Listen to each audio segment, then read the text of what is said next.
Hey folks, ladies and gentlemen, believe me, nobody has ever done trade deals like me.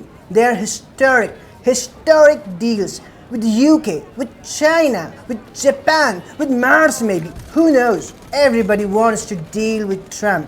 We made foreign nations pay hundreds of billions straight into our treasury. I said to China, pay up, and they did. They paid.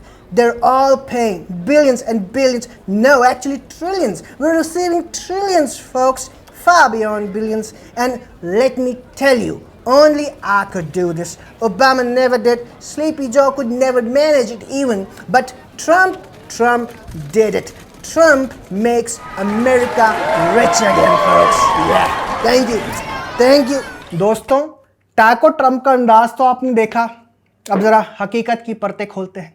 सबसे पहले बात करते हैं कि tariff क्या होता है।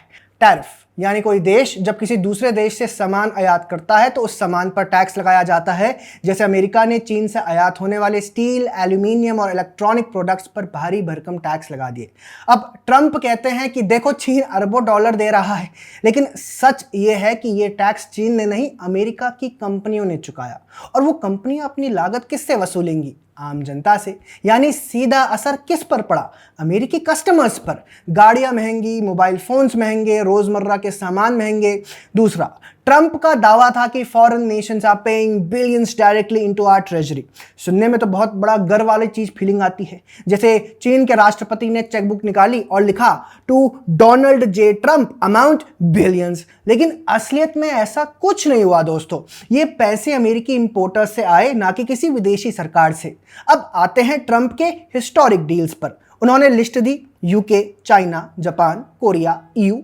सुनकर ऐसा लगता है जैसे उन्होंने पूरी दुनिया से कोई हिस्टोरिक समझौता कर लिया, लेकिन सच्चाई कुछ और है। यूके के साथ कोई फाइनल डील कभी साइन ही नहीं हुई। बातें हुई, फोटो ऑप भी हुआ, लेकिन अग्रीमेंट फंसा ही रह गया।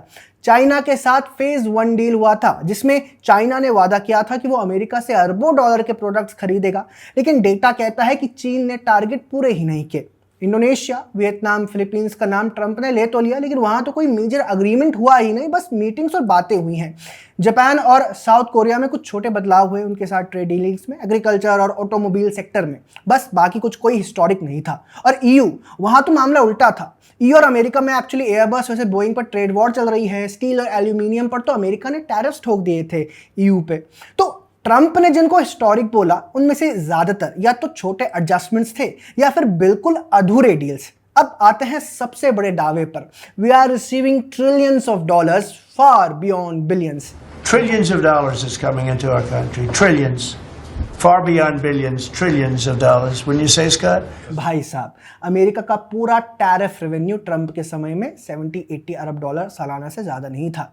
2018 से 2021 के बीच कुल मिलाकर कुछ 100 अरब हुए होंगे। ट्रिलियंस मतलब ट्रंप को मैथ्स की जगह शायद स्लोगन्स ज़्यादा पसंद है। ये बयान दरअसल पॉलिटिकल एग्जैजरेशन है। क्यों? क्योंकि ट्रंप की पॉलिटिक्स का पूरा फॉर्मूला यही है, बड़ी बड़ी बातें, कैची स्लोगन्स, और ऐसा इंप्रेशन देना कि उन्होंने अकेले अमेरिका को सुपर रिच बना दिया है। लेकिन हकीकत यह है कि अमेरिकी कंज्यूमर्स की जेब से पैसा निकला है, और यही डबल गेम है ट्रंप की इकोनॉमिक्स का। On stage we are making billions from foreign nations. Reality, अमेरिकी परिवार वॉलमार्ट से महंगी चीजें खरीदकर उस बिल का बोझ उठा रहे थे। तो कुल मिलाकर ट्रंप का यह बयान एक क्लासिक इलेक्शन जुमला है। हकीकत थोड़ी, एग्जैजरेशन ज्यादा। उनके सपोर्टर्स को अच्छा लगता है कि अमेरिका जीत रहा है, लेकिन असली जीत किसकी हुई? अमेरिकी सरकार को कुछ रेवेन्यू मिला, लेकिन जनता की जेब पर सीधा बोझ पड़ा। दोस्तों, टैको बाबा को शिक्षित करने की हमारी ये कोशिश आपको कैसी लगी? कमेंट सेक्शन में जरूर बताएं। ऐसे ही और वीडियोस के लिए देखते रहिए द पैम्फलेट।